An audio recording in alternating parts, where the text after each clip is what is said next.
The chandelier cast fractured light across marble floors, so polished they reflected like black ice. Elif's knees ached against the cold stone as she scrubbed, her hands raw and red in the bucket of soapy water. The penthouse stretched around her like a cathedral to wealth, floor-to-ceiling windows framing Manhattan's skyline. Abstract art worth more than most people's houses, silence thick as velvet. Then the elevator chimed. Kemal Demir swept into the foyer with 3 men in tailored suits, their laughter preceding them like cologne. They spoke in rapid Turkish, voices loud with the confidence of men who believed themselves unheard. Elif kept her head down, scrubbing in small circles, making herself invisible. "Look at her, scrubbing like her ancestors," Kemal said in Turkish, gesturing casually toward Elif. "These people, they're built for this work. Simple tasks for simple minds," the men chuckled. One of them, silver-haired and sharp-eyed, added, "At least she's quiet." The last one never stopped complaining. Elif's hand stilled for a fraction of a second. The water rippled. Kemal leaned against his imported Italian desk, grinning. "I tell you, bringing them here was the best decision. They work like animals and cost half as much. And the best part?" He switched to a theatrical whisper. "They can't understand a word we say. We could plan a revolution right here and she'd just keep scrubbing." The room erupted in laughter. Elif set down her brush. She stood slowly, water dripping from her fingertips onto the pristine floor. She turned to face Kemal Demir, her spine straight, her voice clear and precise. "Actually, sir," she said in flawless Istanbul Turkish, the accent of the old neighborhoods near the Bosphorus, "I understand every single word you've said. And for the record, my ancestors were scholars and diplomats." The silence that followed was absolute. Kemal's face drained of color, his jaw slackening. The silver-haired man's eyes widened. The third associate took an actual step backward. Elif watched the realization cascade across Kemal's features. The jokes, the slurs, the business conversations he'd conducted freely in her presence for 3 months. All of it. Understood. His mouth opened, closed, opened again. "You—" he began in English, his voice strangled. Elif picked up her cleaning supplies, her hands steady despite her hammering heart. "I'll finish in the kitchen, Mr. Demir. Excuse me, gentlemen." She walked past them with her head high, feeling 4 sets of eyes burning into her back. Behind her, nobody spoke. Nobody laughed. The elevator doors closed like a verdict. 3 months earlier, Elif Okafor had stood in that same elevator with hope instead of dread, watching the floors climb toward her future. She'd been 32 then, fresh from Lagos, with a job offer from Premier Translation Services, a prestigious Manhattan firm that handled international diplomacy, corporate deals, high-stakes litigation, 6 languages fluent, a degree from Boğaziçi University in Istanbul, letters of recommendation from professors who'd called her once in a generation. The American dream. Served on a silver platter. The platter had shattered within a week. Premier Translation Services collapsed overnight, swallowed by an embezzlement scandal that made the evening news. Elif found herself stranded in New York with a tourist visa, $800 in savings, and a mother in Lagos whose cancer treatments cost $2,000 monthly. Her younger brother was in his final year at university. Her grandmother's pension barely covered food. Desperation was a cold hand around her throat. The housekeeping agency didn't ask many questions. They saw her spotless English, her polite demeanor, her willingness to work nights. They didn't ask about degrees or languages. They needed bodies to clean penthouses, and Elif needed money. Immediately, Kemal Demir's residence became her Monday through Friday prison. The penthouse occupied the top 3 floors of a glass tower in Tribeca. Kemal had made his billions in real estate development. Expanding from Istanbul to Dubai to New York, he collected contemporary art, hosted charity galas, appeared in Forbes profiles wearing perfectly tailored suits, and the smile of a man who'd never been told no. His wife traveled constantly. His 2 children attended boarding school in Switzerland. The penthouse was less a home than a showroom for success. Elif moved through it like a ghost. She scrubbed bathrooms lined with Carrara marble. She dusted sculptures worth more than her father had earned in his lifetime. She prepared coffee for breakfast meetings, where men discussed millions like pocket change. Speaking English peppered with Turkish phrases, numbers, locations, names she recognized from her childhood in Istanbul's diplomatic circles. She said nothing, did nothing, became invisible. Every 2 weeks she wired money home. Her mother's messages were grateful but worried. "You sound tired, Aşkım. Are you eating enough?" Elif replied with cheerful lies. Photos of Central Park, stories about friendly co-workers who didn't exist. She didn't mention the ache in her knees, the chemical smell that clung to her hair, the way Kemal walked past her like she was furniture. She especially didn't mention the Turkish conversations. Kemal conducted business in his study with the door open, confident in his linguistic privacy. Elif heard everything: the real estate deals in Ankara, the investment schemes in Dubai, the casual racism directed at employees, partners, even his own wife during angry phone calls. She understood the nuances, the subtle threats, the power plays hidden in polite phrases. Understanding became its own torture. She'd spent years training to build bridges between languages, to facilitate communication, to help people understand each other. Now her gift trapped her in silence, absorbing cruelty she couldn't respond to without losing the job that kept her family alive. Until the afternoon she couldn't stay silent anymore.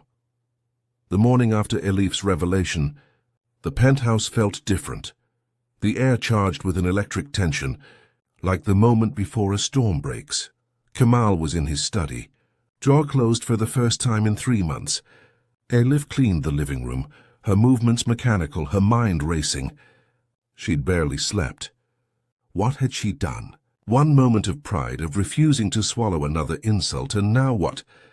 Would he fire her? Report her to immigration? She had no work visa. One phone call could destroy everything. The study door opened. Kemal emerged, his expression unreadable. He'd replaced yesterday's shock with something more dangerous: calculation. He wore a navy suit that probably cost more than Elif made in 6 months, his silver watch catching the morning light. When he looked at her, his eyes were cold and appraising. "Elif," he said in English. "My office, now." Her stomach dropped. She set down her duster and followed him, her pulse hammering in her ears. The study was all dark wood and leather, walls lined with books Elif suspected had never been read. Kemal sat behind his massive desk, steepling his fingers. He didn't invite her to sit. "How long?" he asked simply. "Sir? How long have you understood Turkish?" His voice was controlled, but she heard the fury underneath, the rage of a man whose privacy had been violated, whose power had been undermined. Elif met his gaze. "My whole life. My mother is Turkish. I grew up in Istanbul." A muscle twitched in his jaw. "And you said nothing." "I needed the job." She kept her voice steady. "Would you have hired me if you'd known?" The question hung between them, unanswered because they both knew the truth. Kemal leaned back in his chair, his expression shifting from anger to something more complex. A businessman assessing an unexpected variable. "You've heard things," he said finally. "Private conversations. Business matters." "I clean, Mr. Demir. I don't listen to business matters. Don't lie to me." The words cracked like a whip. "You speak Istanbul Turkish with a Beyoğlu accent. You're educated. You understand exactly what you've heard." Elif said nothing. Denial would insult them both. Kemal stood, walking to the window overlooking Manhattan. The morning sun turned his profile to sharp angles and shadows. When he spoke again, his voice was quieter, more dangerous. "I've built my fortune on understanding people, Elif, knowing their weaknesses, their prices." He turned to face her. "Everyone has a price. What's yours?" "I don't understand." "Yes, you do." He moved closer, his presence filling the space between them. "You need this job. You're here illegally or close enough. You send money home. I've seen the wire transfer receipts in your room. Your mother's sick. Your brother's in school." He smiled at her expression. "I know everything about the people in my home. It's called due diligence." Elif's hands clenched at her sides. He'd investigated her, watched her, known about her desperation and used it. "Here's my offer," Kamal continued, his tone businesslike now. "You forget everything you've heard. Every conversation, every name, every number. In return, I double your salary. I sponsor your work visa. I pay for your mother's treatments directly. The good doctors, the private clinics. All of it." The offer hit her like a physical blow. Everything she needed. Everything that kept her awake at night, sick with worry, handed to her on a silver platter. Or, Kamal said softly, "I make one phone call to immigration, another to the employment agency. You're deported by Friday, blacklisted from every cleaning service in New York. Your family loses everything. The threat and the promise, the carrot and the stick." Elif had watched him deploy this strategy in business calls dozens of times. Now she was on the receiving end, feeling the trap close around her with velvet-lined jaws. "You're asking me to—" "I'm asking you to be smart." He returned to his desk, pulling out a folder. "Here's a new contract. Cultural consultant sounds better than maid, doesn't it? Sign it. Stay quiet. Survive." He slid the papers across the desk. Elif stared at them, her grandmother's voice echoing in her memory. "Suskunluk bazen akıllıcadır, ama asla onurlu değildir. Silence is sometimes wise, but never honorable." Her hand shook as she picked up the pen. Elif's room was barely larger than a closet, tucked into the penthouse's service quarters like an afterthought. A narrow bed, a plastic dresser, a window overlooking an air shaft. She sat on the thin mattress, the signed contract on her lap, her hands trembling. The envelope Kamal had given her sat on the nightstand, thick with cash, more money than she'd seen in months. "First week's bonus," he'd said with that cold smile. Show of good faith, good faith. The words tasted like ash. Elif pressed her palms against her eyes, but she couldn't stop seeing the numbers on her phone.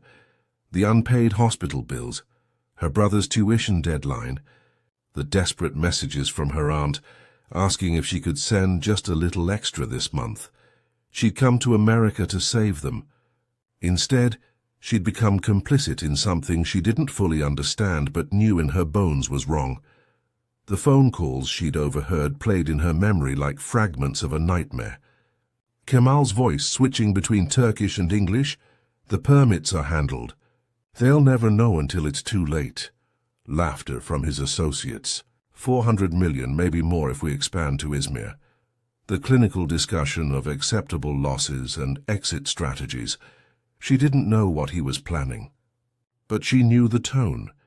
The same tone men used in her father's diplomatic circles when discussing things that happened in shadows. Things that destroyed lives while the powerful walked away clean. Elif stood and walked to her window. Outside, the air shaft captured sounds from other apartments.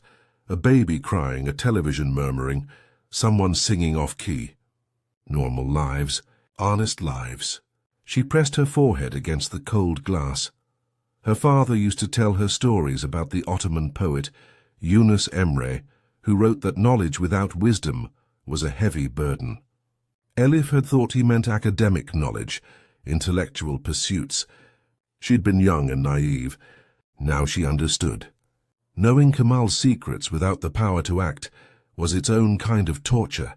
Each day, each overheard conversation, another weight added to the scale until she could barely breathe. But what could she do? She was one woman with no proof, no connections, no legal standing in this country. Kamal had money, lawyers, influence that reached across continents, and he had her family in his sights, leverage that made her helpless. A memory surfaced unbidden, her last day in Istanbul before moving to Lagos as a child. Her grandmother had taken her to the Süleymaniye Mosque, and they'd stood in the courtyard watching pigeons circle the minarets. "See how they fly together, Torunum?" her grandmother had said. One bird cannot stand against the wind. But together they ride it. Elif closed her eyes. She was one bird, alone, and the wind was rising. She picked up the envelope from her nightstand, opened it, and counted the bills. Enough for 2 months of her mother's treatment. Enough to pay her brother's tuition. Enough to make her silent. She folded the money carefully and placed it back inside. She didn't send it. Not yet. Instead, she sat at her small desk, opened her laptop, and began to type. Notes, details, everything she could remember from the phone calls, the meetings, the overheard conversations, dates, names, numbers. She typed in Turkish, her grandmother's language. As if the old woman's spirit could guide her hands, she didn't know what she was doing. Didn't know if it would matter. But she couldn't just swallow the money and pretend. Not yet. Outside her window the city hummed with its million anonymous lives. Elif typed until her fingers ached, building a record of something she didn't yet understand but refused to forget. The contract sat on her bed, signed but not yet submitted. A door not quite closed. A bridge not quite burned. Elif saved the document, encrypted it, and closed her laptop. Then she lay back on her bed, staring at the ceiling, and tried to remember what her father's face looked like when he smiled. Elif had been 7 years old when her mother first taught her that language was power. They'd been living in Istanbul then, in a modest apartment near Beşiktaş, close enough to the Bosphorus to hear the ferry horns on foggy mornings. Her father, Elif Okafor, worked as a cultural attaché at the Nigerian embassy, a job that required him to move between worlds, translating not just words but intentions, customs, diplomatic niceties that could make or break international relationships. Her mother, Ayşe, had been a literature professor at Istanbul University before marriage, specializing in Ottoman poetry and modern Turkish literature. She spoke 5 languages and carried books the way other women carried purses, constantly. Reverently, like talismans against ignorance. Listen, her mother would say, turning off the television during news broadcasts. Don't just hear the words. Listen to what's hidden between them. Elif learned to read subtext before she learned to read chapter books. She learned that a diplomat's pause before answering meant calculation, that switching languages mid-sentence signaled discomfort or deception. That volume and tone carried messages more honest than the words themselves. By 10, she could navigate her father's dinner parties with ease, moving between Turkish diplomats and Nigerian businessmen, African Union representatives and European trade ministers. She became her father's secret weapon, the child who could charm in any language, who could translate jokes without losing humor, who understood cultural context instinctively. You have a gift, Kızım, her father told her once, pride warming his voice. You don't just speak languages. You speak people. But gifts came with responsibilities. When Elif was 12, her father died of a sudden heart attack at his desk, surrounded by papers in 3 languages. The grief was compounded by practicality. The embassy's salary vanished, the apartment suddenly unaffordable. Ayşe moved them back to Lagos to her husband's family, where she taught Turkish and English at a private school, while Elif finished her education. The dream became clear early. Elif would return to Istanbul for university, study linguistics properly, and follow her father's footsteps into diplomacy. She would build bridges. She would help people understand each other. She would use her gift the way her father had, with honor. Boğaziçi University accepted her with a scholarship. 4 years of intense study, surrounded by brilliant professors who recognized her talent immediately. She mastered Arabic, French, Mandarin. She took courses in sociolinguistics, studying how language shapes thought, how translation can shift meanings, how power dynamics embed themselves in vocabulary and grammar. Professor Demirkan, her thesis advisor, had pulled her aside after class one day. You don't just translate, Elif. You understand the architecture of communication. That's rare. That's valuable. The plan had been perfect. Graduate, join the UN Translation Corps, or perhaps an international NGO, work in conflict resolution or humanitarian aid. Use language to heal, not harm. Then her mother's diagnosis came 3 months before graduation. Stage 3 breast cancer. Aggressive, expensive. Elif watched her careful plans crumble like sandcastles in the tide. She graduated with honors and immediately started applying for high-paying corporate translation jobs. Anything that could cover the treatments, the surgeries, the endless medical bills that consumed money faster than she could earn it. Premier translation services had seemed like salvation. A Manhattan firm, international clients, salary that could actually help. She'd gotten the visa, bought the plane ticket, said goodbye to her mother's hospital room with promises of remittances and future visits. Then the job disappeared, and Elif found herself scrubbing floors in a billionaire's penthouse. Her education worthless, her gift turned inward, understanding everything and able to do nothing. The cruelest irony, her father had taught her to read people so she could help them. Now she read Kamaldemir perfectly, understood his arrogance, his cruelty, his schemes, and was powerless to stop any of it. She thought often of her thesis, still sitting in a file somewhere at Boğaziçi University. The title, The Ethics of Translation, When Understanding Becomes Complicity. She'd written it as an academic exercise. Now she lived it as a nightmare. Late Thursday night, 2 weeks after signing Kamal's contract, Elif was vacuuming the study when she noticed the laptop. It sat open on the desk, screen glowing in the dim light. Kemal was in Dubai for meetings, his security team with him. The penthouse was empty except for Elif. She'd been given instructions to deep clean while he was gone, the perfect opportunity for thorough work without interruption. She turned off the vacuum. The silence felt heavy. Walk away, the rational part of her mind whispered. You signed the contract. You took the money. He's paying your mother's hospital bills. Don't be stupid. But her hands were already moving, setting down the vacuum handle, walking toward the desk. Her pulse hammered in her throat. The laptop displayed an email inbox.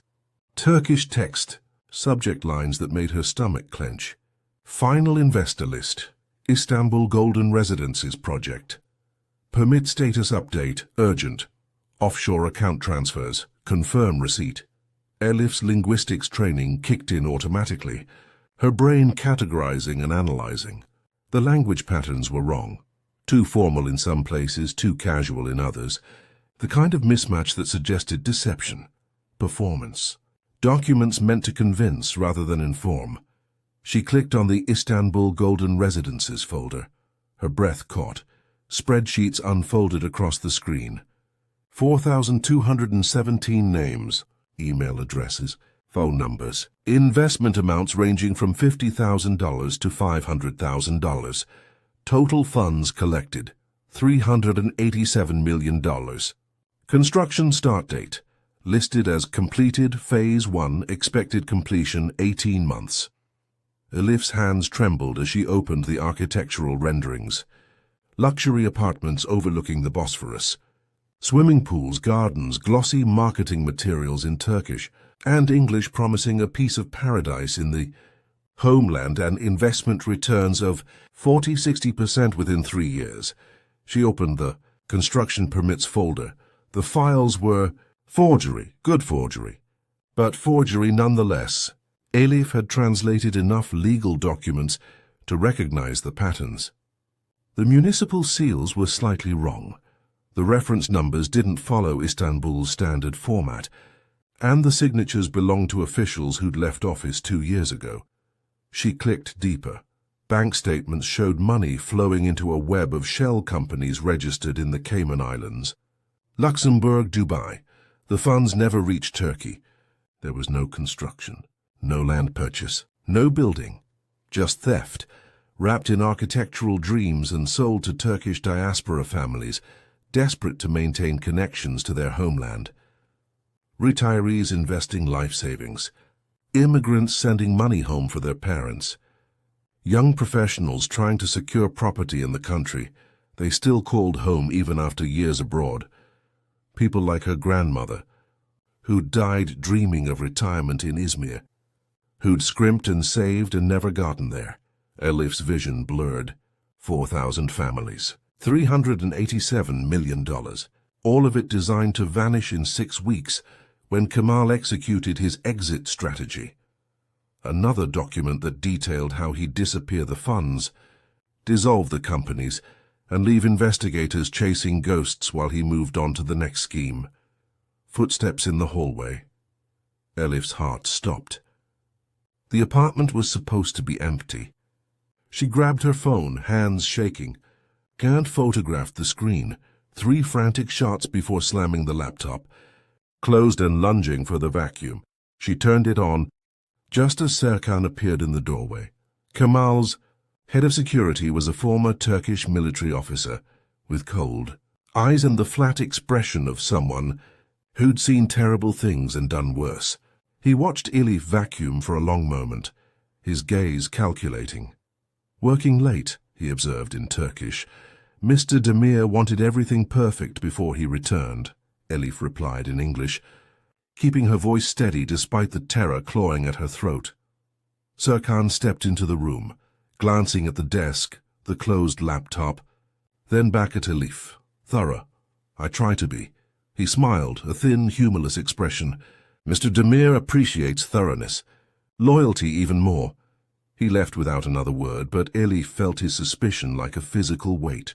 She finished vacuuming on autopilot, then fled to her room, locked the door, and slumped against it with her phone.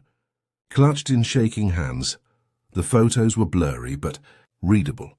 Proof, evidence, the truth in pixels and numbers, and absolutely no idea what to do with it.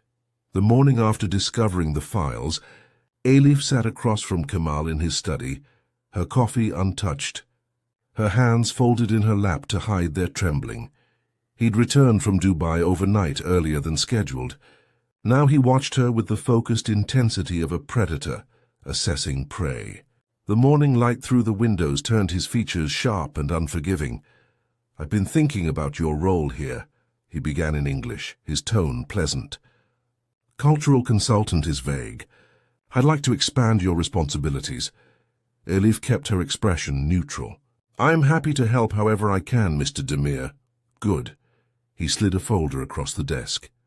"The Istanbul Golden Residences project launches in 4 weeks. I need someone to handle communications with Turkish investors, translate documents, answer questions, provide that personal touch." "Your accent, your background, they'd trust you." The irony hit like a slap. He wanted her to help sell the fraud. To use her grandmother's language, her mother's accent, her father's gift for building trust, to facilitate theft on a massive scale. "That sounds like an important responsibility," she managed. "It is. Triple your current salary, full benefits, work visa sponsored within the month." He leaned back, confidence radiating from every gesture. "You'd be helping Turkish families invest in their homeland. Building bridges, isn't that what translators do?" The words were poison wrapped in silk. Elif thought of the 4,000 names in that spreadsheet, the life savings about to vanish, and felt sick. "I'd need to review the project materials," she said carefully. "To communicate effectively." "Of course." Kemal's smile widened. "Full access." "I trust you, Elif. You understand the value of discretion." "Trust." The word felt obscene in his mouth. Over the next 3 days, Elif played her role perfectly. She attended meetings, reviewed marketing materials, translated investor communications with careful professionalism. She smiled when Kemal praised her work. She thanked him for the opportunity. She became exactly what he wanted, complicit, useful, trapped. And every night she photographed everything she could access. Documents, emails, bank statements, names of Kemal's partners in Istanbul, Dubai, the Cayman Islands, the network of shell companies, the fake permits, the exit strategy timeline.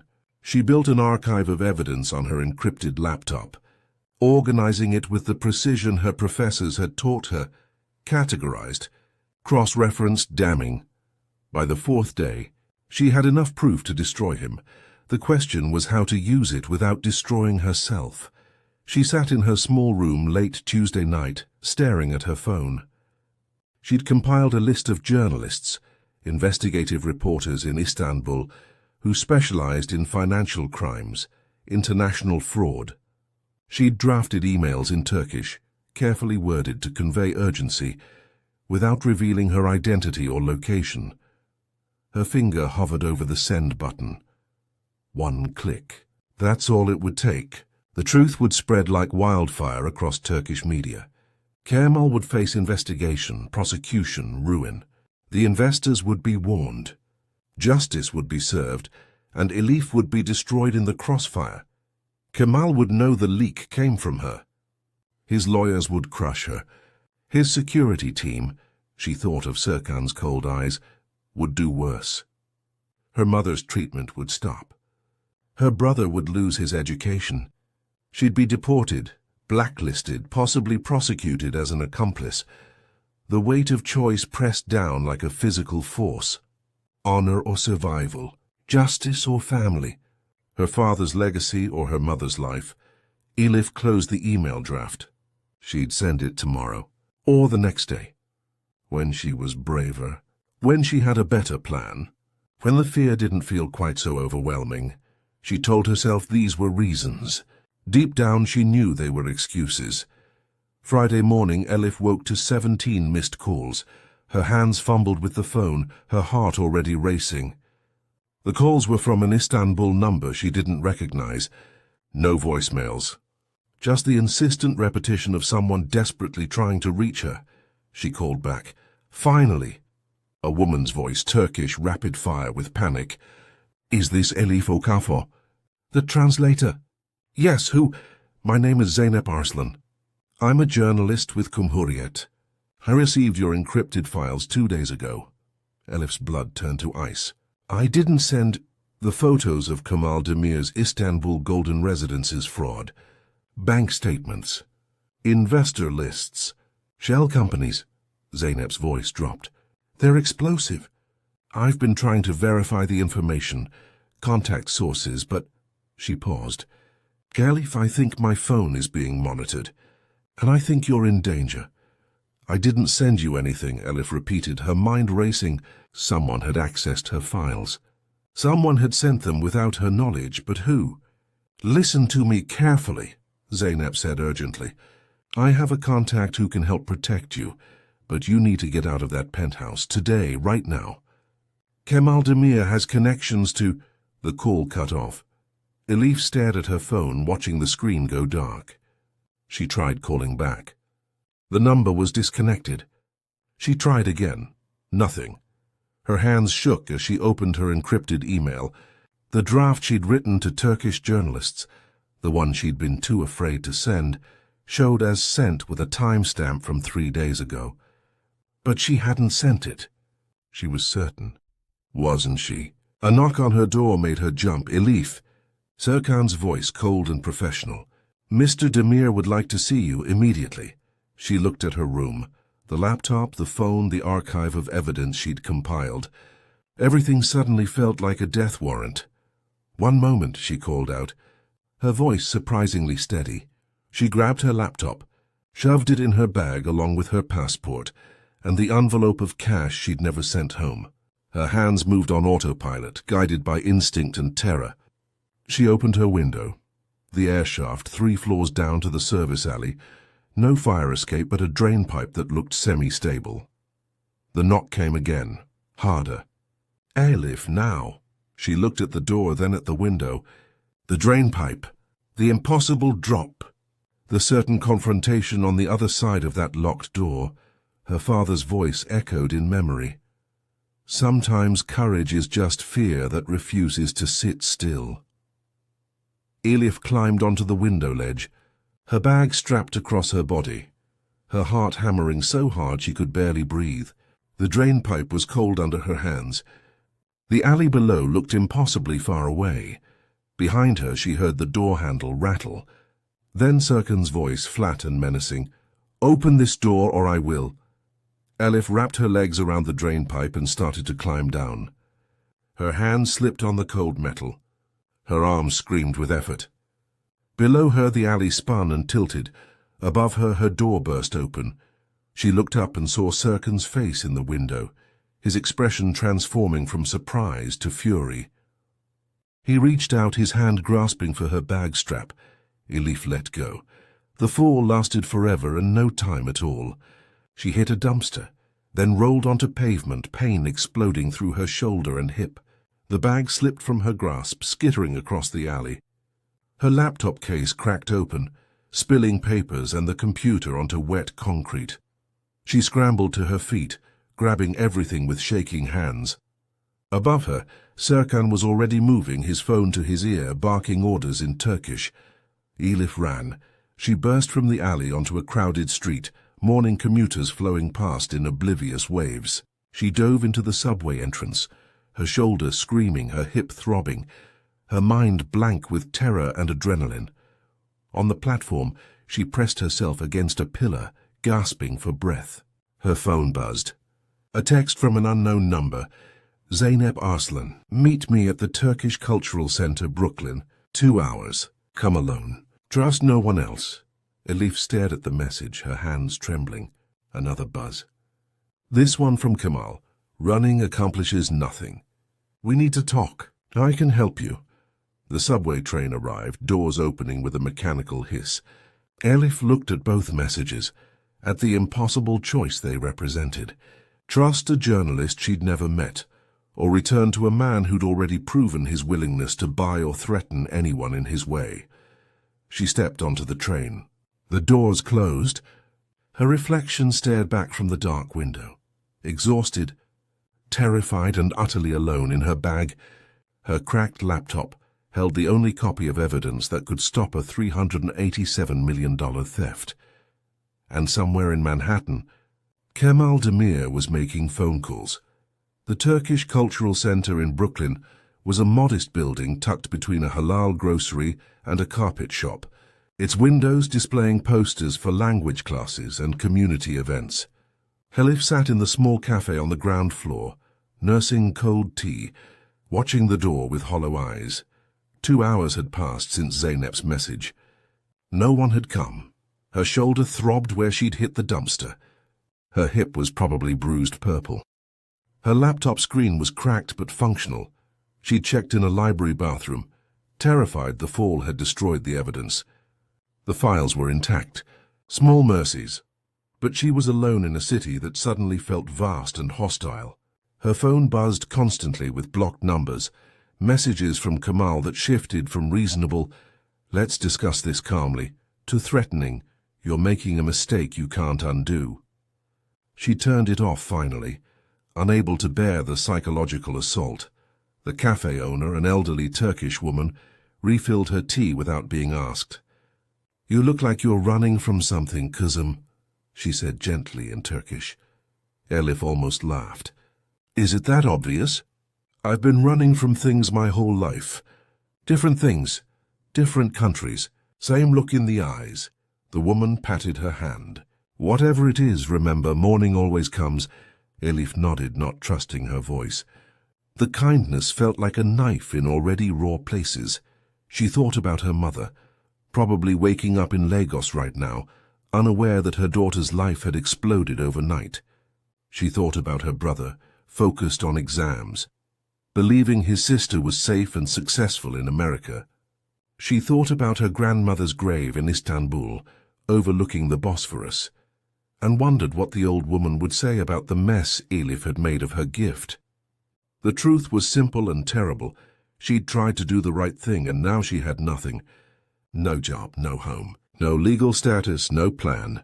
Just a cracked laptop full of evidence she didn't know how to use, and a journalist who'd apparently abandoned her. Maybe Zeynep had been arrested. Maybe her phone really had been monitored, and Kemal's people had reached her first. Maybe the whole message was a trap, and Elif was sitting here waiting to be caught like a mouse in a cage. Outside, the Brooklyn street bustled with afternoon life.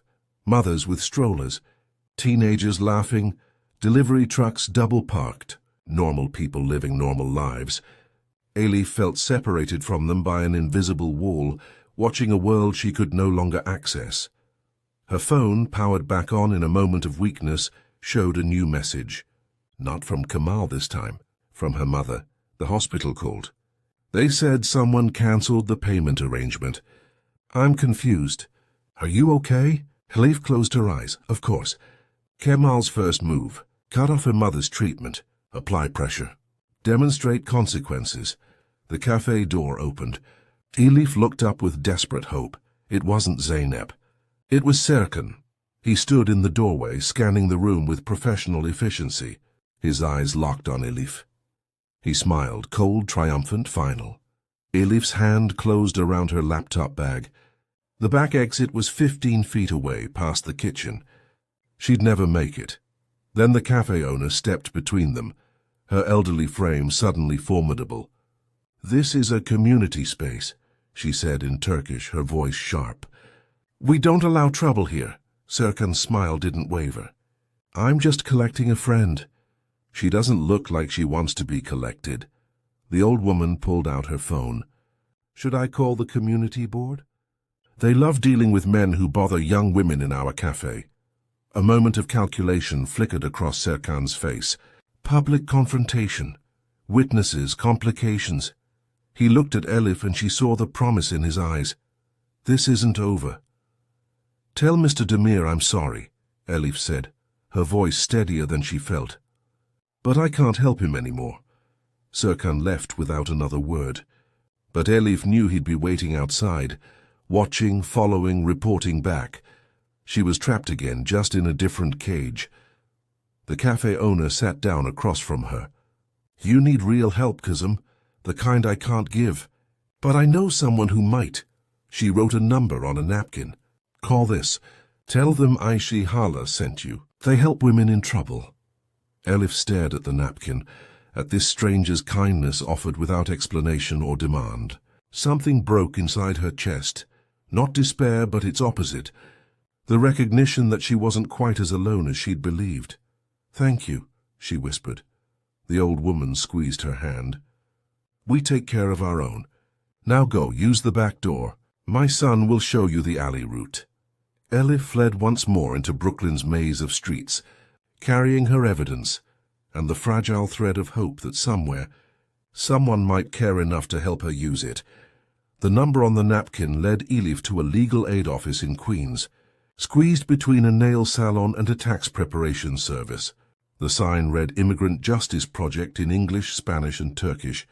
Inside, a young lawyer named Leyla Korkmaz listened to Elif's story with the focused intensity of someone who'd heard too many similar tales.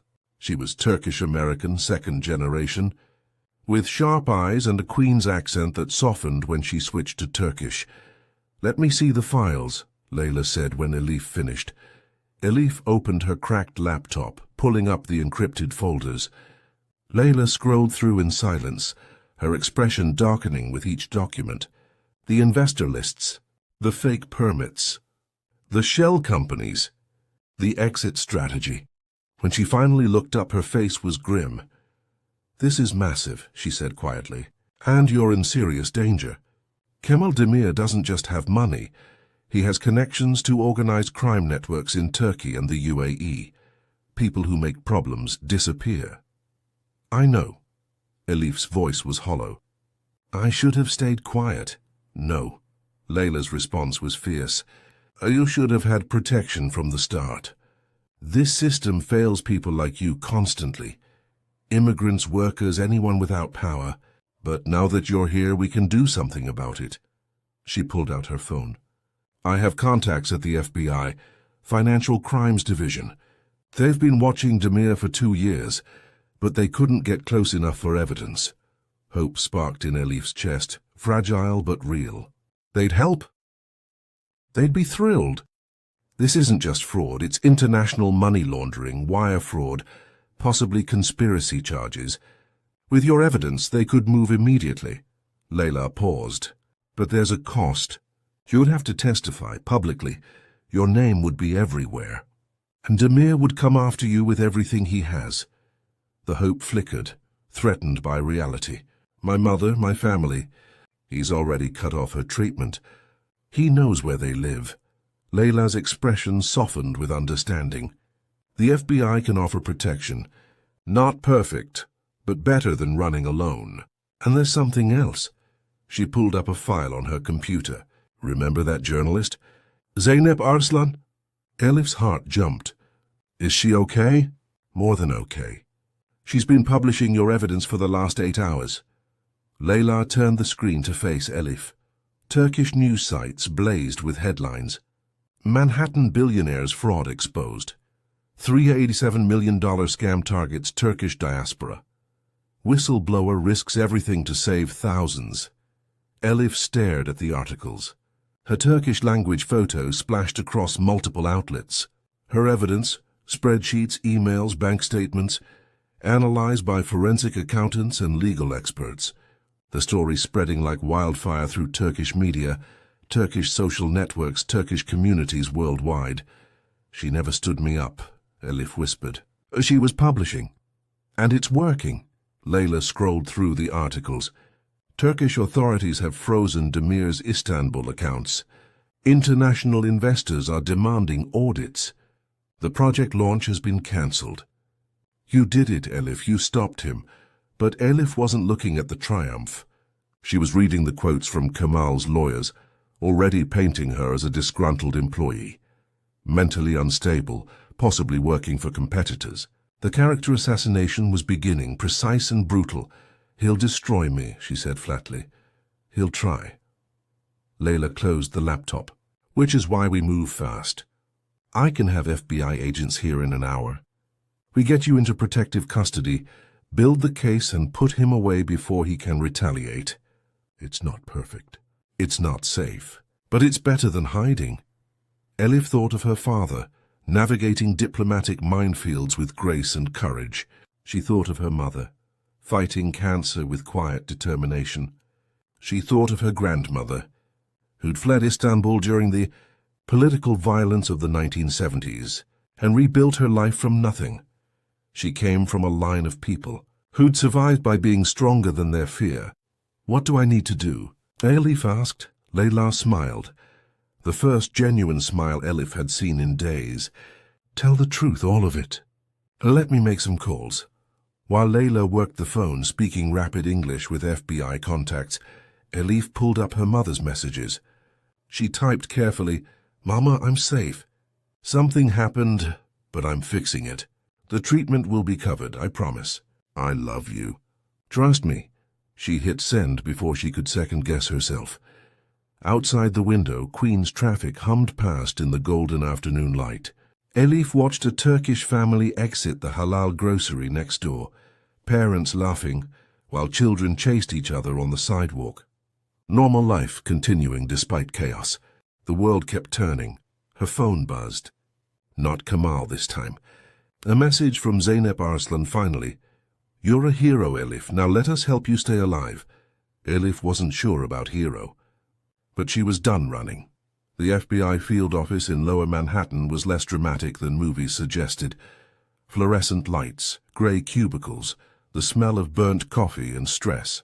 Special Agent Marcus Chen and his partner, Agent Rodriguez, sat across from Elif in a windowless conference room, recording equipment running, a stenographer taking notes.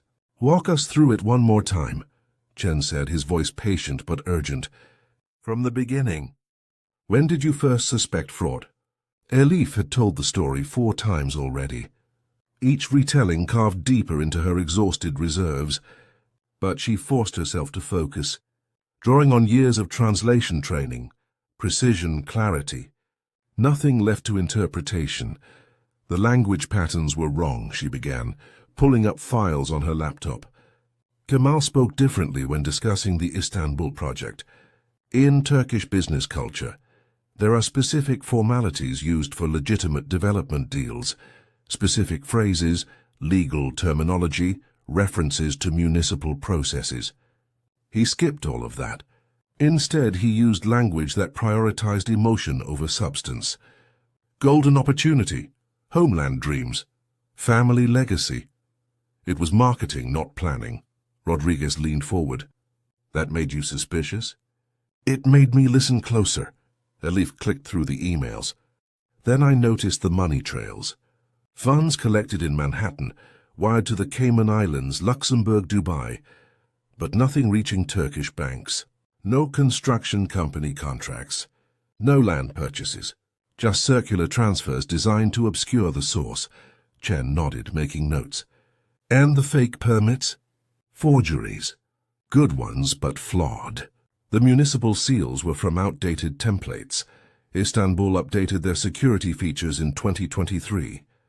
These used the 2021 design. The signature stamps belonged to officials who'd left office. Small details, but enough to prove fabrication. How many investors total? 4,217 documented. Another 800 in preliminary discussions. Total funds collected, Elif swallowed hard, $387,200,000. Average investment, $92,000 per family. The numbers hung in the air, heavy with human cost. Rodriguez whistled softly. Life savings and retirement funds. College tuition. Money sent from America, Germany, France, Turkish diaspora communities worldwide, all trusting someone who spoke their language and promised them home. Elif's voice cracked. He weaponized nostalgia. Chen exchanged glances with his partner. We've been tracking Demir for 2 years. We knew he was dirty, but we couldn't get close enough. His lawyers are walls.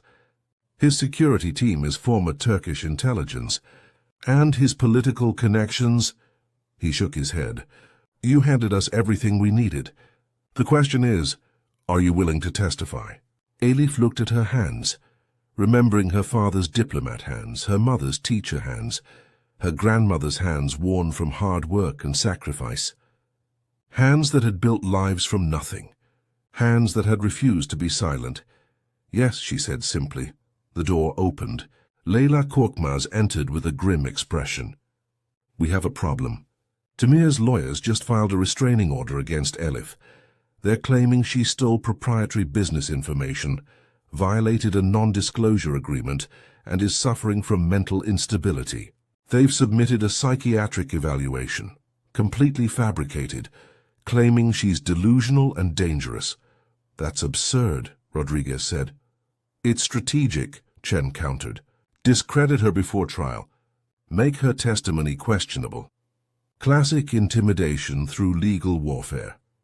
Elif felt the familiar weight descending, the sense that no matter what she did, Kemal's power would crush her. Money against truth, lawyers against courage. Then Leyla pulled out her phone. But here's the thing. While they were filing paperwork, Zeynep Arslan was broadcasting. Look, she turned the screen. A live stream from Istanbul. Thousands of protesters gathered outside the Turkish finance ministry, holding signs in Turkish and English. Stop the thieves. Protect diaspora families. We believe, Elif. The camera panned across the crowd. Elderly couples holding photos of their lost investments. Young professionals chanting for justice. Community leaders demanding government action. And at the front, a banner with Elif's photograph. Not the passport photo, but a candid shot from her university days, smiling and hopeful. You're not alone anymore, Leyla said softly. You're a movement. Chen stood, his expression resolute. We move now, before Demir can flee or destroy more evidence. Rodriguez, coordinate with Turkish authorities. We need simultaneous raids. Leyla, prepare Elif for testimony, and someone get me the DA on the phone. We're filing charges today. The room erupted into coordinated chaos. Elif sat frozen, watching her face on that phone screen, carried through Istanbul streets by people she'd never met but had tried to protect. Strangers who believed her, fought for her, refused to let her truth be buried. Her phone buzzed. A message from an unknown Turkish number. My mother invested her life savings. You saved her. Thank you. We stand with you. Then another. My uncle was about to invest everything. You stopped him in time. Allah bless you. Another. From Izmir with gratitude. Another. Frankfurt thanks you. Another. We are many. He is one. Together we are stronger. The messages flooded in, dozens becoming hundreds, a digital embrace from across oceans and continents. Elif read them through tears, her hands shaking, her heart breaking and rebuilding simultaneously. Chen placed a hand on her shoulder. Ready to finish this? Elif wiped her eyes, straightened her spine and nodded. Ready? 6 weeks later, Elif stood outside the federal courthouse in Lower Manhattan, winter sun cutting through the morning cold. The trial had lasted 3 weeks. Intensive, exhausting, brutal. Kemal's lawyers had attacked every aspect of her testimony, her character, her credibility. They'd painted her as jealous, unstable, vindictive. They'd questioned her immigration status, her financial desperation, her possible ulterior motives. Elif had withstood it all. She'd sat on that witness stand for 4 days, answering questions with the precision her linguistics training had taught her. She'd explained document forgery patterns, traced money laundering routes, translated the exact Turkish phrases that exposed Kemal's deception. She'd remained calm while his lawyers shouted, patient while they insinuated, and unshakable when they tried to break her.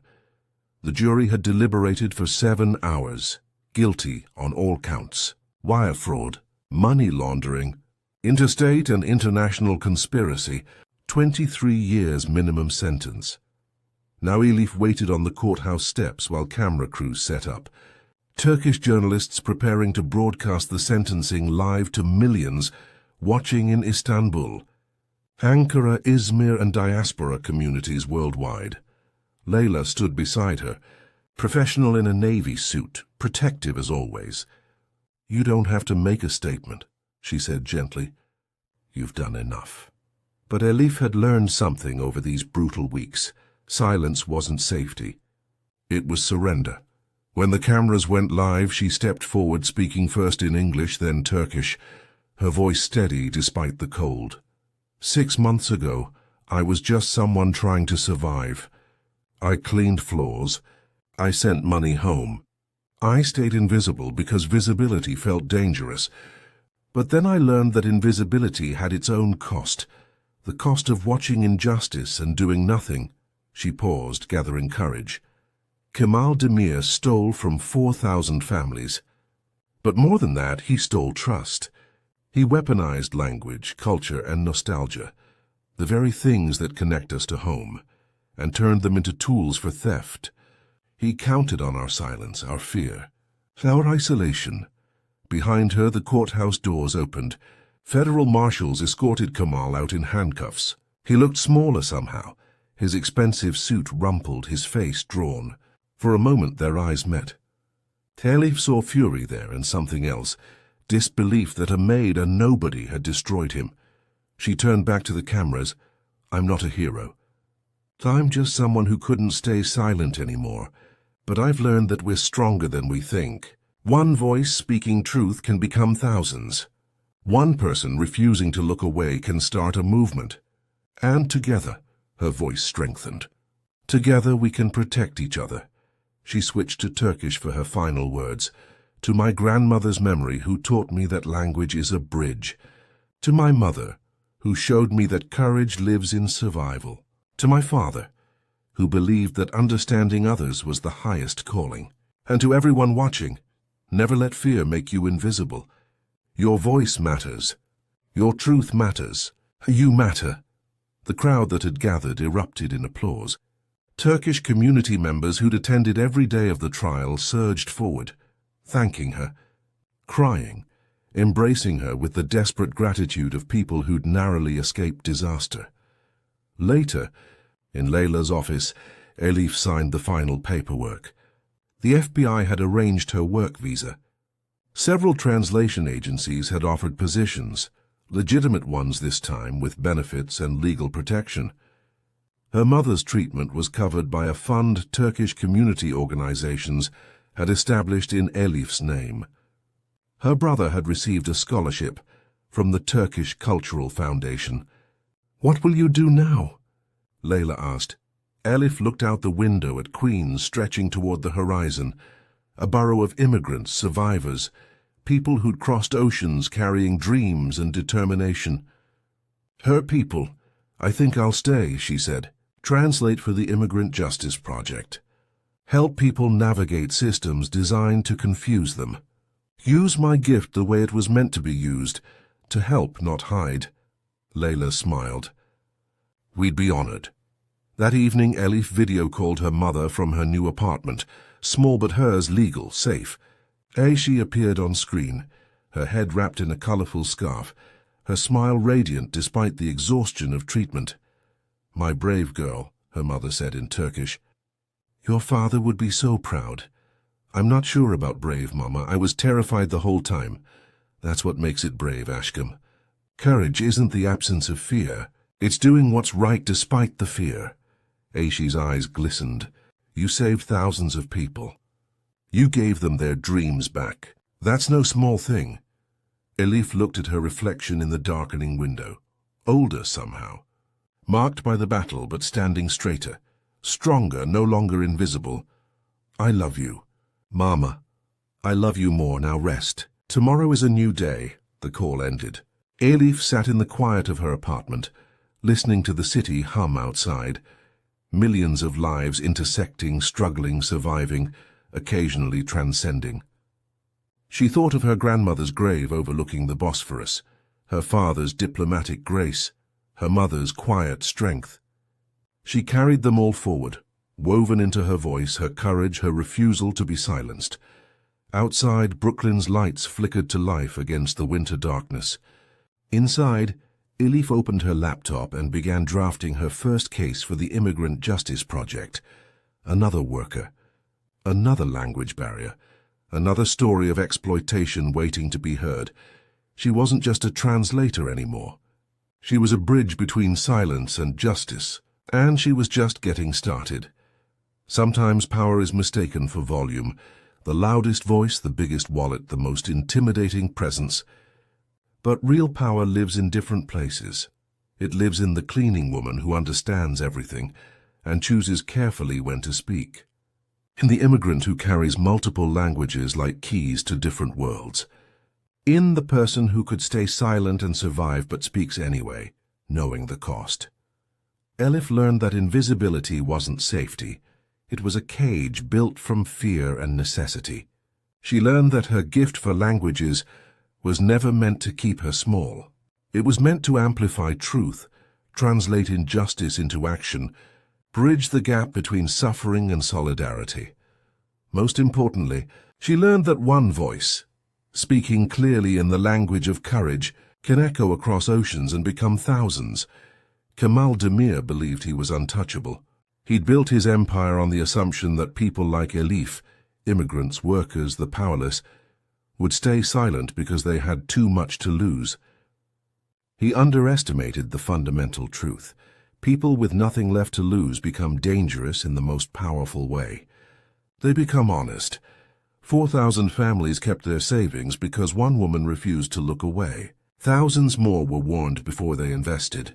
An entire system of exploitation was exposed because someone who was supposed to be invisible decided to be seen. The Turkish proverb says, "Damlaya damlaya göl olur," drop by drop, a lake forms. One testimony, one document, one moment of courage. Together, they became a flood that swept away a criminal empire. Elif's story isn't about revenge or heroism. It's about the weight of knowledge and the choice we make when we understand something terrible. Do we look away to protect ourselves, or do we speak, knowing it might cost everything? She chose to speak. And in speaking, she discovered something stronger than fear, the power of people who refuse to let injustice hide in plain sight.